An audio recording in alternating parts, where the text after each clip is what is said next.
Juan capítulo 11, versículo 45. Vamos a leer ahí el texto. Juan 11, 45. Dice así la palabra de Dios. 11, 45.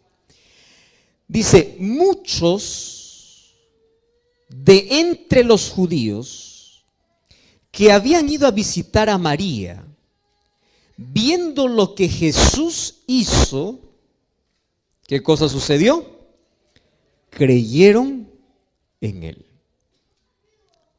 Vamos a leer una vez más el texto. ¿Está bien? Una vez más. Dice así: muchos de los judíos que habían ido a visitar a María, viendo lo que Jesús hizo, ¿qué cosa dice la Biblia?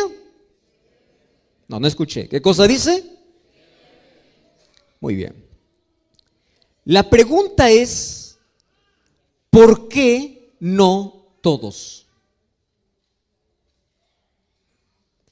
¿Y saben qué cosa es triste ver este final de historia? Yo no sé cuántos finales ustedes esperaron que sean lindos y no tiene un final que ustedes esperan. Miren, todo está preparado para que el final pueda ser feliz. ¿Y el final fue feliz o no? Claro, hubo resurrección, acabó con el dolor, acabó con las preguntas, porque toda la gente se preguntaba por qué Jesús no llegó, dónde estaba Jesús cuando más lo necesitaba, por qué llegó tarde, por qué ahora. Todas esas interrogantes acabaron. Solo que el final de la historia me hubiese gustado que fuese así. Y después que vieron a Jesús hacer el milagro, me hubiese gustado que la Biblia, que allí dijera: todos creyeron en él. Me hubiese gustado. Pero no dice así. Voy a hacer una pregunta. ¿Cuántos vieron el milagro?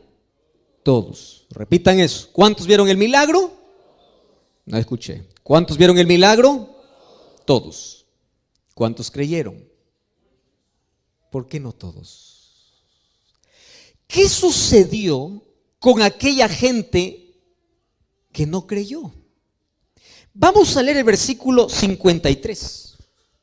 Versículo 53. Dice así: desde aquel día resolvieron o decidieron matarlo. ¿A quién? A Jesús. ¿Quiénes decidieron matar a Jesús? Los que no creyeron.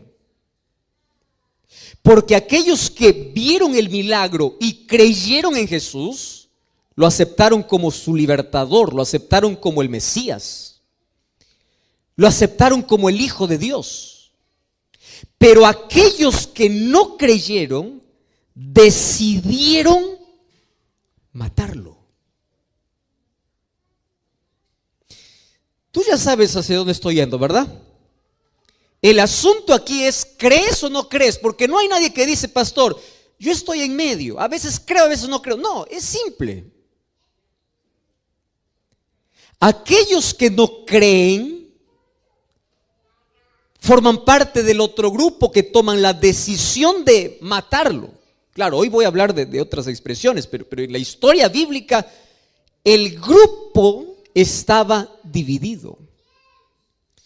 Y una de las cosas que a mí realmente me deja con ese sabor agrio, con ese sabor amargo, es que Dios crea todas las condiciones para que el ser humano se salve, y aún así Él decide perderse. El ser humano. Dios hace milagros, te da vida, te da familia, te da trabajo, te restaura, te ofrece perdón, te ofrece salvación, extiende su mano, te dice: yo quiero salir, y tú dices: no, yo quiero alcohol, yo quiero droga, yo quiero placer, yo quiero autodestrucción, yo quiero amargura, yo quiero fracaso, yo quiero dolor. Y el ser humano elige aquello que no le hace bien.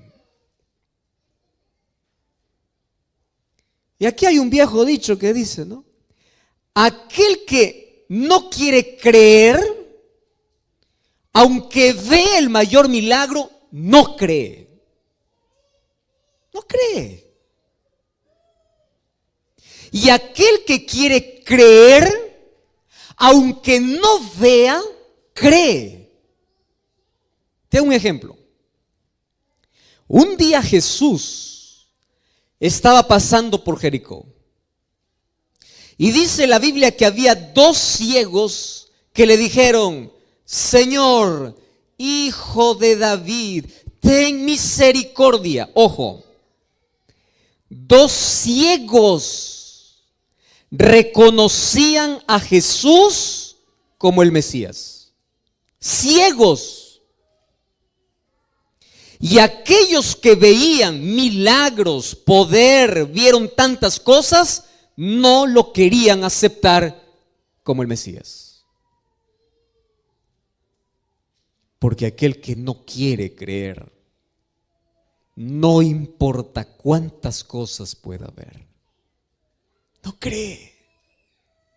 Ahora, muchos creyeron. Me llama la atención esto. Muchos creyeron. ¿Y por qué no todos? Y yo quiero a propósito ahora volver 10 versículos atrás.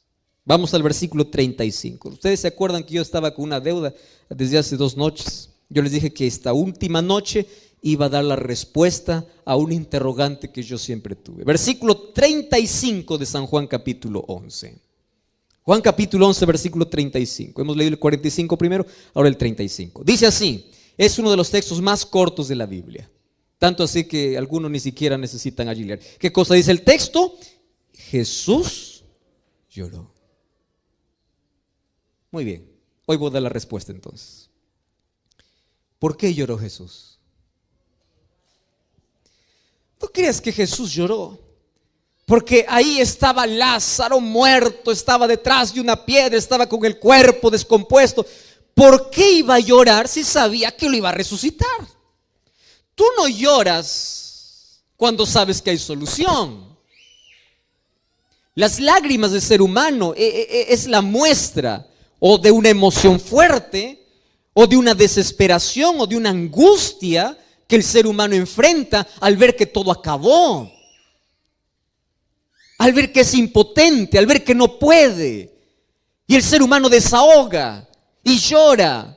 Y ahora dice, Jesús lloró, solo que no nos explica el por qué. Y el evangelista empieza a avanzar con la historia. Ahí Juan continúa escribiendo su libro y dice, Jesús lloró, punto. Y de allí continúa con la historia. De ahí le dice, quita la piedra. De ahí le dice, Lázaro, sal. Y de allí continúa con la historia. Y termina allí diciendo, entonces muchos creyeron, pero otros decidieron matarlo. Ahora tiene explicación y respuesta las lágrimas de Jesús. ¿Por qué lloró? Porque él hizo todo, escúchame esta palabra, todo, para que la gente pueda creer. Lo mismo hoy. Jesús hizo todo para que tú puedas salvarte, todo. Pero la gente no quiere creer. Si hay algo que lastima tanto el corazón de Jesús, es la indiferencia, la soberbia, la terquedad, la rebeldía. Tú ya escuchaste acerca de un amor no correspondido. ¿Qué es un amor no correspondido? Donde una persona hace todo, absolutamente todo, y hasta lo imposible para que la otra persona también responda a ese amor, pero no responde. Hiere. ¿Y tú sabes cuál es el amor menos correspondido en este planeta? Es el amor de Dios para el hombre y la respuesta del hombre para Dios. Hace todo, pero algunos creen y otros lo condenan. La pregunta es, ¿qué hace que una persona crea y otro le condene? ¿Qué hace que pueda existir esos dos grupos? La respuesta es obvia. Hoy voy a hablar acerca de cómo algunas personas tienen el corazón endurecido. Y cuando yo hablo de corazón, no estoy hablando de aquel órgano que late y que bombea sangre, no. La Biblia, cuando habla de corazón, está hablando de conocimiento, de inteligencia, del cerebro, está hablando del asiento de nuestras elecciones, de nuestras motivaciones, está hablando de nuestra mente específicamente. Ahora la pregunta es, pastor, ¿el ser humano puede cerrar su mente a la influencia del Espíritu de Dios? Puede.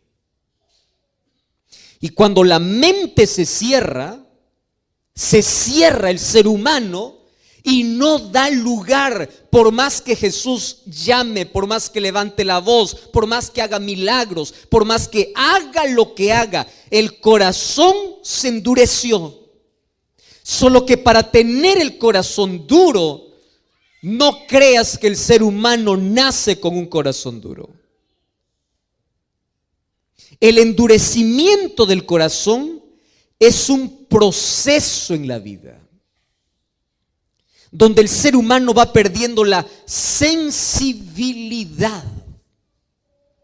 Vamos a imaginar que un día va para el campo para ayudar a la familia y el padre le da un machete, ¿no? El instrumento para cortar, o le da una pala, una palana para poder trabajar en el campo. Cuando él agarra ese machete o agarra esa pala, va para trabajar. Cuando empieza a trabajar unos 10 minutos, en la mano va a ocurrir algo. Primero va a causar dolor, porque la mano, ¿qué cosa es? Sensible.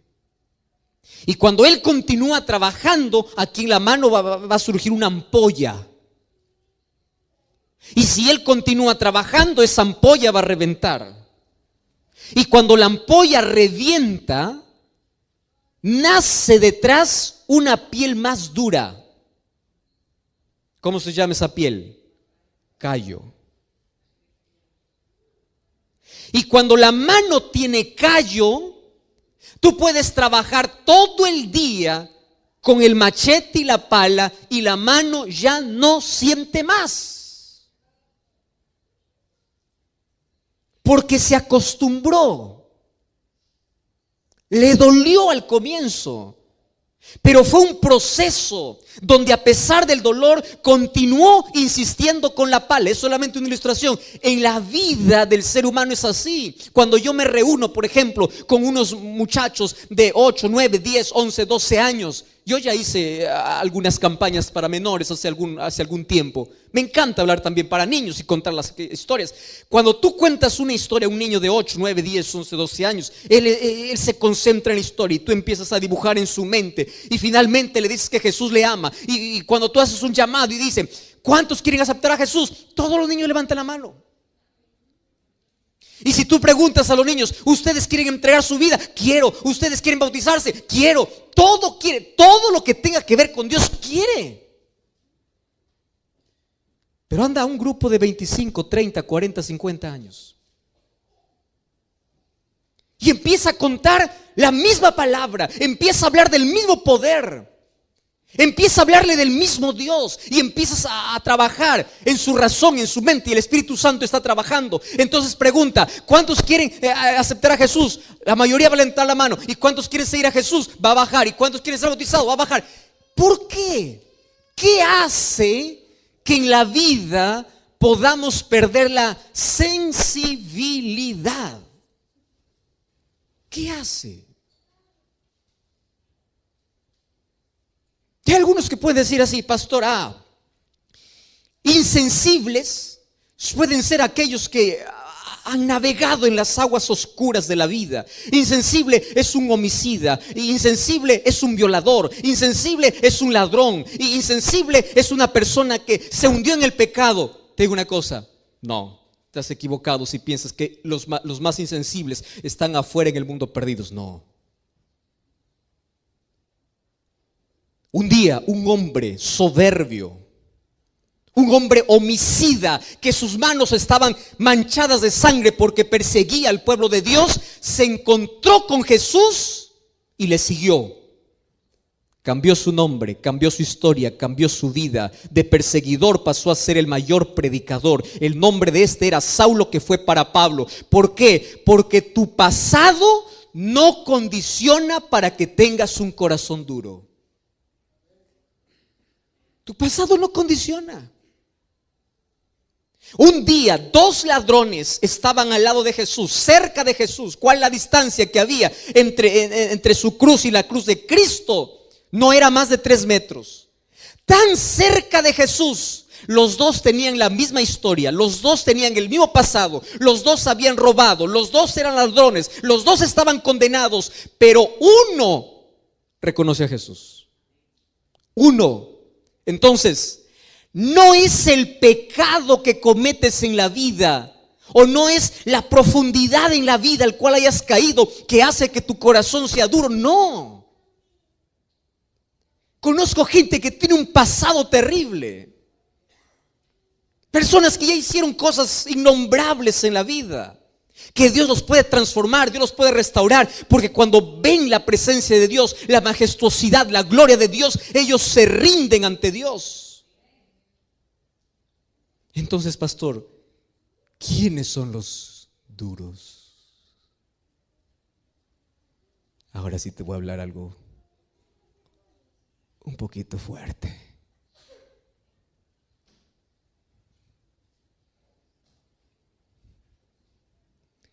¿Sabes quiénes son los que tienen el corazón más endurecido?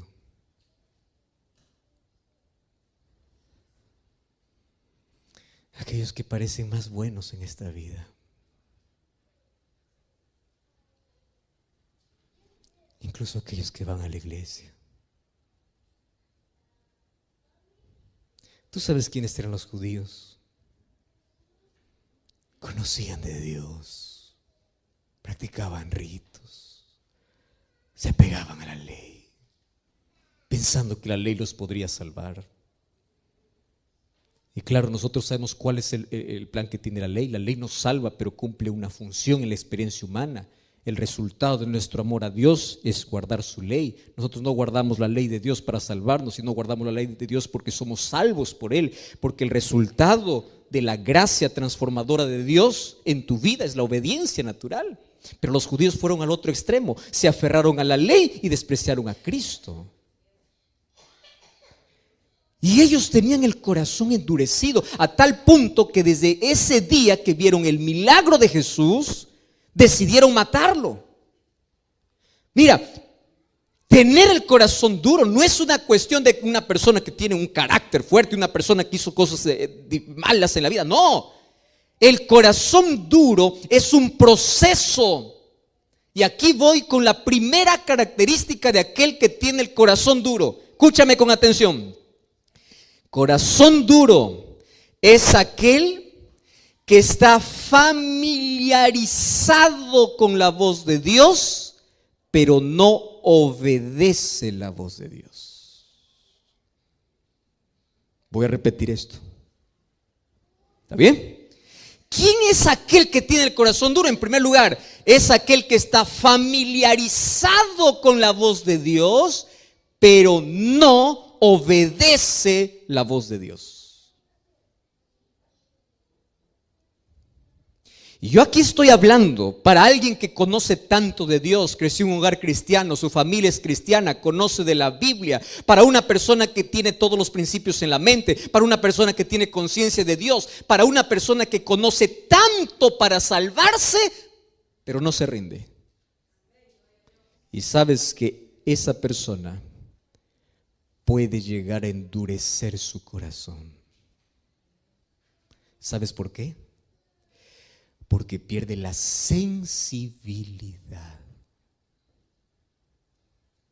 La primera vez que escucha dice: pastor, me encanta, quiero entregar mi vida a Dios, pero todavía no, la próxima vez, ahora no, después, y va jugando con la voz de Dios, hasta que un día escucha lo mismo, el Espíritu Santo sigue trabajando, pero ya no siente más. ¿Quieres para hacerte un ejemplo? Vamos a la Biblia. Éxodo. Queridos, vamos a Éxodo capítulo 10. Sabes que el libro de Éxodo habla sobre la historia de un hombre que endureció su corazón. Y ahora te voy a explicar por qué a veces la Biblia o aquí en el libro de Éxodo dice que Dios endureció el corazón. ¿Fue Dios que endureció o fue Él que se endureció? Vamos a Éxodo capítulo 10. Mira, ven. Cuenta la historia de uno de los gobernantes de aquel imperio que oprimió al pueblo de Israel o al pueblo de Dios, fue Faraón. Tú conoces toda la historia, su rebeldía y todo. Pero me llama la atención 3 versículos. Éxodo 10, versículo 3. Mira lo que dice la Biblia. Éxodo 10, 3. Presentándose Moisés y Aarón delante de Faraón, le dijeron, escúchame lo que dice la Biblia. Así dice el Señor. ¿Qué cosa le dice el Señor? ¿Hasta cuándo? ¿Comprendes esta pregunta?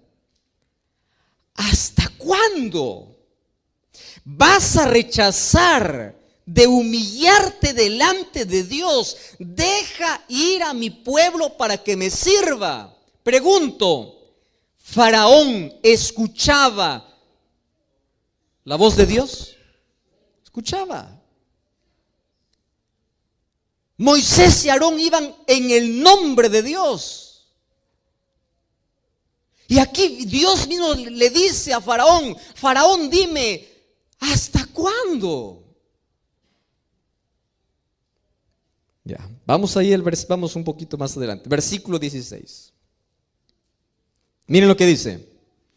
Entonces se apresuró Faraón en llamar a Moisés y a Aarón y les dijo, pequé contra el Señor vuestro Dios y contra vosotros.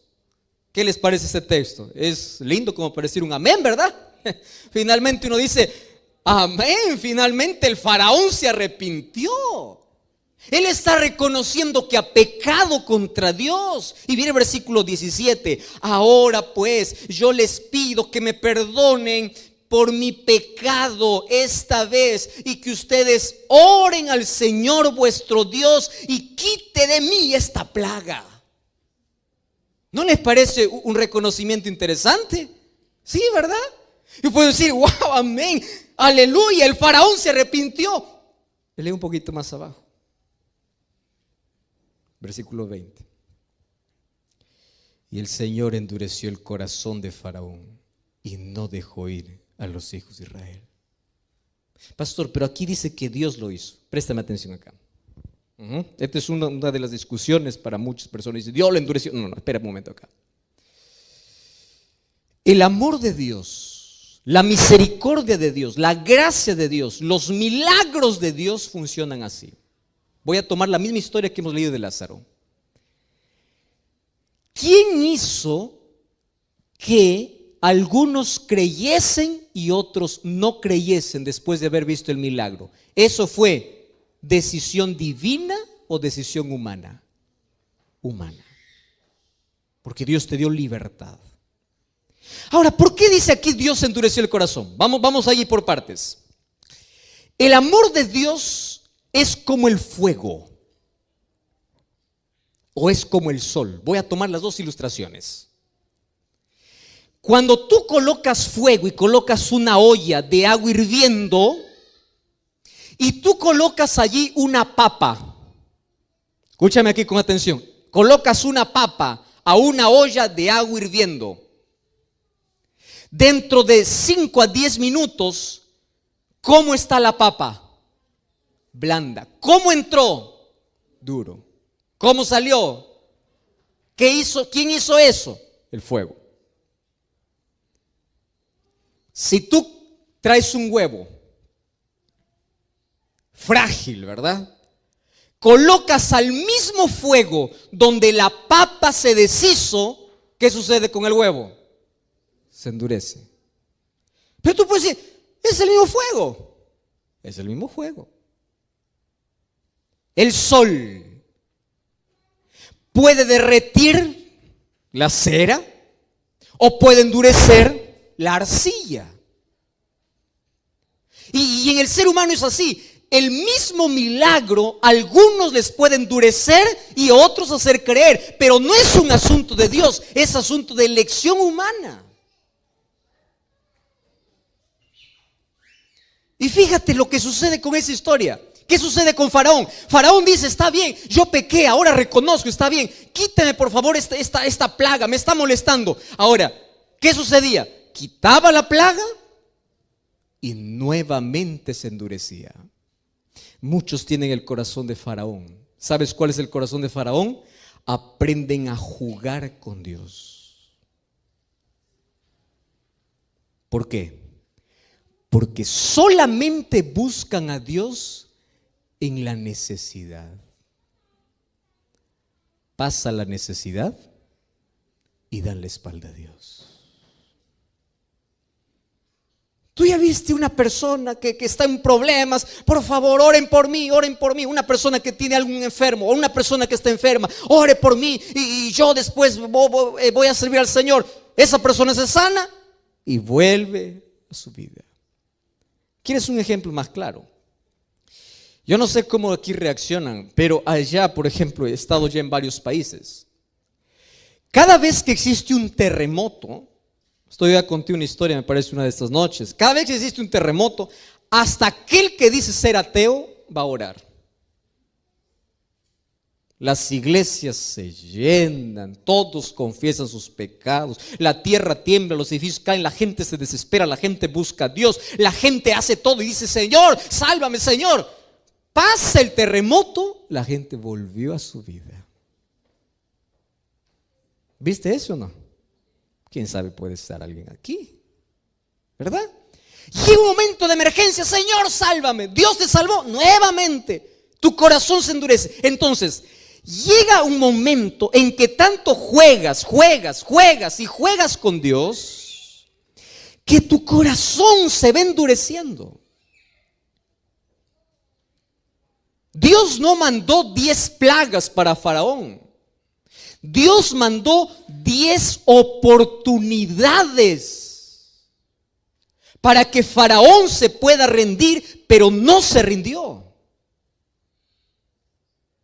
Porque el peor error que puedes cometer en la vida es familiarizarte tanto con la voz de Dios, pero no obedecerlo. ¿Y sabes qué cosa dice el libro de Job, capítulo 9, versículo 4? Dice así: Él es poderoso de corazón y Él es sabio. ¿Quién se endureció contra Dios y le fue bien? ¿Quién? Entonces, ayúdeme a recordar, ¿cuál es la primera razón por la cual el corazón humano se endurece? Cuando escucha la voz de Dios, pero no obedece. Repitan conmigo. ¿Cuándo el ser humano su corazón endurece? Cuando escuchan la voz de Dios, pero no obedece. Y cada vez te distancias más. Y Dios te sigue llamando, pero tu corazón está más cerrado. Vamos a una segunda. La Biblia habla de un hombre que se perdió estando tan cerca de Jesús. Incluso formó parte de los discípulos de Jesús. El nombre de este apóstol o de este discípulo fue Judas.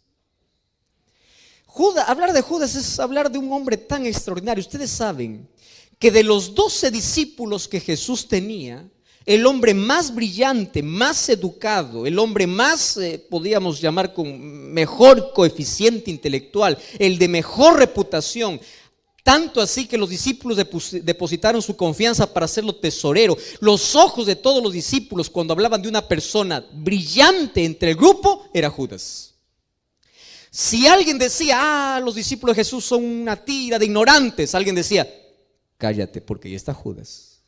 Judas, educado, inteligente, brillante, una persona que tenía tanto futuro, que si se hubiese colocado en las manos de Dios, él hubiese sido un apóstol grande, un apóstol de influencia, hubiese llevado quizá allí junto a Pablo el evangelio para todo el mundo de su época. Sin embargo, él caminó con Jesús, vio milagros, vio allí los panes multiplicarse, vio a la hija de Jairo resucitar, vio el milagro de Jesús frente a la tumba de Lázaro, vio a los ciegos abrir los ojos, vio a los cojos caminar, vio tantas cosas que Jesús hacía y terminó perdido. ¿Por qué? Vio tanto. Es como decir a alguien que viene aquí años para la iglesia, cantadora, es líder, predica, hace todo y termina perdido. ¿Cómo se perdió? Ah, no, pastor, es que Judas tenía un problema de carácter, tenía un problema de ambición. ¿Tú crees que Juan no era ambicioso? ¿Tú crees que Pedro no era ambicioso? ¿Tú te acuerdas que un día la madre de 2 discípulos de Jesús se acercaron para Jesús a decirle: cuando tú empieces a gobernar, quiero que a mis hijos los coloques, uno a tu derecha y otro a tu izquierda? Demostraba la intención que había en el corazón. Ahora, tú ves la vida de Pedro, un hombre del cual ya se habló mucho, ¿verdad? Cuando fue para la presencia de Jesús era el que más interrumpía, el que más hablaba. No era solamente el que más hablaba, a veces hacía quedar mal. Era un hombre que no tenía control, no tenía dominio. ¿Tú crees que los discípulos de Jesús eran perfectos y Judas se perdió por imperfecto? No, todos eran imperfectos. Todos eran orgullosos, todos eran egoístas, todos eran ambiciosos. La pregunta es, si todos eran orgullosos, egoístas y ambiciosos, ¿por qué uno se perdió? Corazón. No te olvides esa palabra, corazón. Lo que te voy a decir ahora, yo quiero que lo grabes allí, lo escribas en tu mente. El pecado no es un problema para Dios, porque Dios te puede limpiar de todo pecado. Por eso Él dice: si tus pecados fueren como la grana, como la nieve, serán emblanquecidos. Pero ven, es decir, la mancha de egoísmo, de orgullo, de pecado en la experiencia humana no es un problema para Dios, porque por eso Jesús vino, para morir por nuestro pecado. El problema no es ser pecador. ¿Sabes cuál es el problema? Aferrarse al pecado. El problema es saber que tú tienes una herida y no quieres tomar la medicina. Todos eran ambiciosos, todos eran orgullosos, todos eran pecadores, pero todos se rindieron a Dios y Jesús fue transformando el carácter de uno a uno. Y mira ese pescador Pedro en el grande predicador, mira ese Juan hijo del trueno en el discípulo del amor, mira ese Tomás incrédulo ahora proclamando quién es Jesús, mira a todos esos discípulos transformados. ¿Qué pasó con Judas? Judas se aferró donde no debía aferrarse. Es decir, nunca se rindió.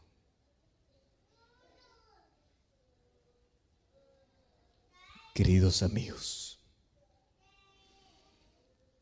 yo estoy hablando aquí esta noche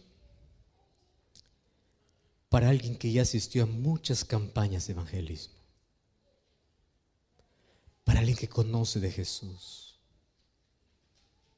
para alguien que ya está estudiando la Biblia, para alguien que sabe que es la mejor decisión que debe tomar en la vida. Estoy hablando para ti, que decidiste dejar el seno del Padre por andar allí en la inmundicia del mundo y hoy descubres que no eres feliz allá, pero te da miedo regresar, porque te da miedo que los hermanos de la iglesia te miren indiferente, te da miedo que Jesús no perdone tus pecados. Déjame decirte una cosa, vuelve, ven a Cristo. El problema para Dios no es tu pasado, porque Él puede arrancar las páginas más oscuras de tu vida. El problema no es que tu vida esté destruida por el pecado, porque Dios lo puede construir para su reino. El problema es que tú no quieras, es que tú no sueltes aquello que tienes que soltar, es que tú no decidas hoy volver. Es que escuches tanto la voz de Dios, te acostumbres a escuchar y a escuchar tantos llamados, pero no estás dispuesto a ir y a rendirte delante de Dios. Ese es el problema. ¿Cómo se endurece el corazón? La segunda razón es cuando tú te aferras donde no tienes que aferrarte. No te aferres al pecado, aférrate a Cristo. Él puede transformar tu historia,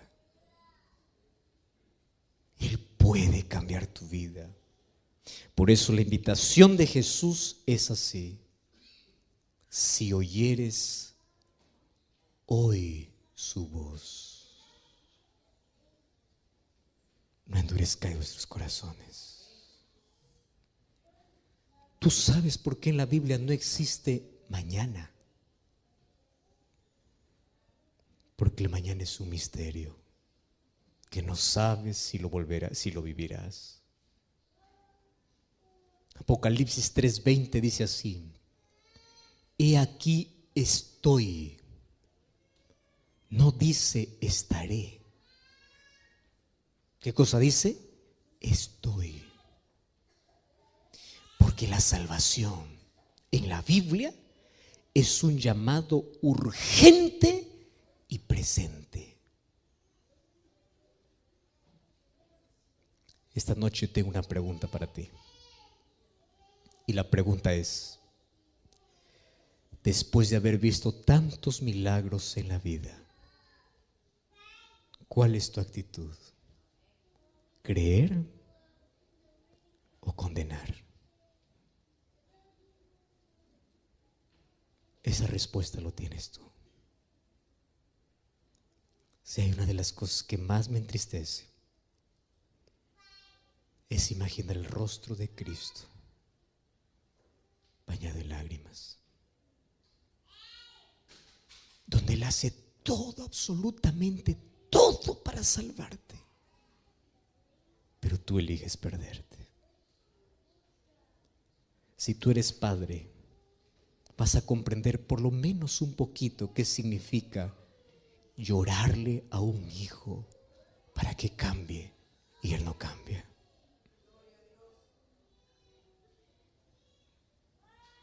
Si eres padre, por lo menos puedes sentir un poquito qué significa sufrir al ver que tus hijos se pierden. Pero es el mismo dolor que Dios siente por ti. Despreciamos la salvación por correr tras la destrucción. Elegimos no creer y terminamos condenando a Cristo. Por eso Juan 11:35 dice: Jesús lloró.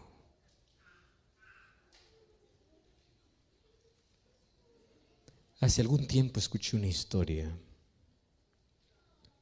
de un muchachito que vivía en una de las tribus allá en el África, muy pobre. Pobre.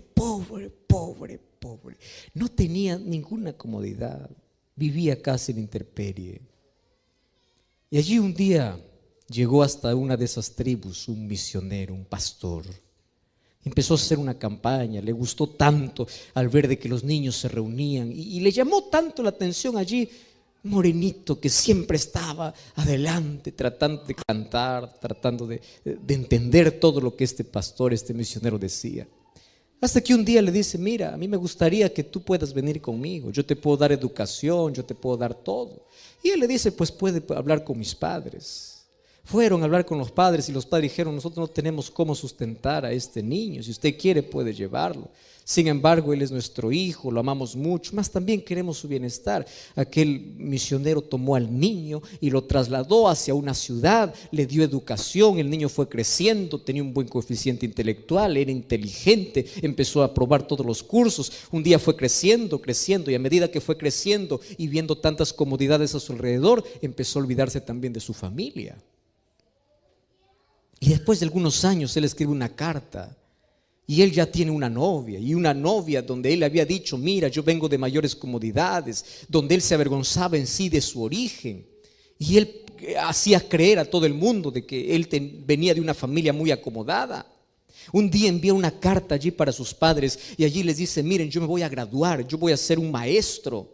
Y los padres, como no sabían ni leer, buscaron un intérprete al ver de que allí leía la madre, o la madre le dice allí a su esposo, el esposo le dice al esposo: yo necesito ir a ver a mi hijo, va a celebrar uno de los mayores logros en su vida, es nuestro orgullo, nuestro hijo. Y el esposo le dice: pero no tenemos dinero y tienes que viajar. Dice: no importa, yo voy a hacer un sacrificio. Ustedes saben el amor de madre. Agarró allí, o tomó el primer día, fue allí de camino durante todo el día, solamente con una cantinflora de agua. Y allí tuvo que atravesar aquel desierto, y débil llegó hasta otro lugar donde alguien le ofreció un servicio de caminar por aquel desierto en un camello, en un animal para que pueda llevarlo hasta la ciudad. Y fueron 2 días casi de agonía bajo ese sol caliente, bajo aquella arena que hierve, y a la distancia pudo divisar la ciudad. Y allí el poco dinerito que había juntado durante toda su vida lo colocó allí en su seno la madre, y dijo: lo primero que va a hacer cuando vea a mi hijo es correr, es abrazarle. No lo vi tanto tiempo, yo lo amo, no pude darle lo mejor, pero yo lo amo, y le voy a decir que siempre lo extrañé, siempre lo amé. Y cuando llegó allí, ella averiguó dónde estaba la universidad. Entonces tú puedes imaginar la madre cómo estaba, ¿verdad? Andrajosa, no tenía un zapato, estaba descalza, estaba con un vestido, no, ni siquiera un vestido, ¿verdad? Era pocas ropas que tenía por la miseria donde ella vivía. Y de pronto, cuando llegó a la universidad, allí este muchacho vio que en la distancia se aproximaba alguien que parecía ser de su tribu. Y aquel día era el día de graduación. Y aquel día fue donde todos tenían que celebrar. Y él era uno de los alumnos más brillantes. Y él se fue, se escondió y dijo: yo hoy día no voy a salir. Hasta que el rector se dio cuenta de todo eso. Y en aquel día donde estaban entregando las diplomas para todos, en aquel día le dicen a este muchacho: nosotros tenemos una sorpresa para ti. Y todos estaban en silencio. Y en ese momento se abre el telón y aparece la madre.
Corrió allí para el cuello de su hijo y empezó a llorar.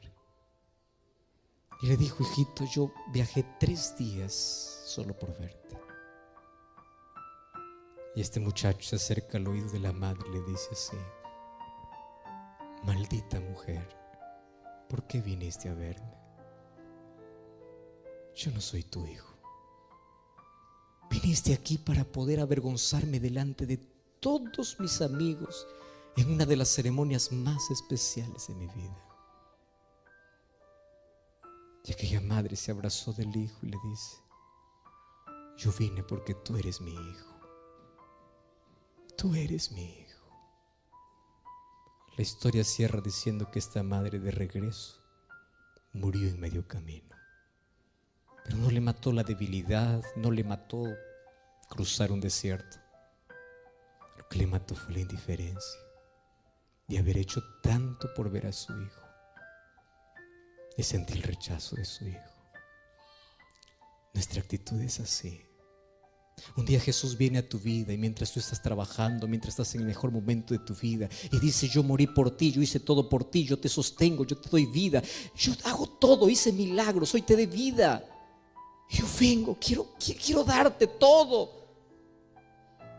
Y a veces nuestra actitud es: sal de mi vida, yo no te necesito.